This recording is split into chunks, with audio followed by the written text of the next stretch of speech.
গভীর জঙ্গলে বাবা মা ভয় করতেছে। আর কতক্ষণ লাগবে বাড়িতে যেতে? মা এখন আজান দিচ্ছে, নামাজটা পড়ে নেই, বাড়ি তো অনেক দূরে, তুই একটু দাঁড়া। আল্লাহু আকবার।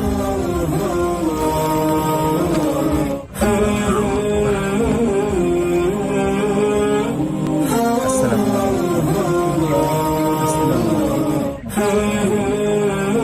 আমার মেয়ে কোথায়? হ্যাঁ, আমার মেয়ে কোথায়? ফাতেমা, ফাতেমা। শুন, আমি একটা বাচ্চা নিয়ে আসছি, ওরে বিক্রি করলে আমরা কিন্তু লাখ লাখ টাকার মালিক হয়ে যাব। আল্লাহ দোহাই লাগে, আমাকে ছেড়ে দেন। ফাতেমা, আল্লাহ আল্লাহ, আমি তো তোমার এক ওয়াক্ত নামাজও কাজা করি না, তুমি কেন কোন পরীক্ষা নিচ্ছ? আমার মেয়ে ছাড়া আমার কেউ নাই আল্লাহ, আমার মেয়েটাকে আমার ফিরিয়ে দাও আল্লাহ। এই একদম চুপ, তোকে বিক্রি করতে বলে আমি অনেক টাকার মালিক হয়ে যাব। আমি ওকে এখনই নিয়ে আসতেছি। হ্যাঁ, কি রে, বাচ্চা কই? ও আল্লাহ, বাবা এই যাবে এখানে।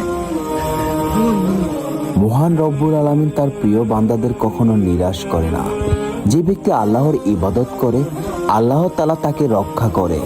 যদি ইসলামিক ভিডিওকে ভালোবাসেন তাহলে অবশ্যই আমাদের ইউটিউব চ্যানেলটিকে সাবস্ক্রাইব করে যাবেন।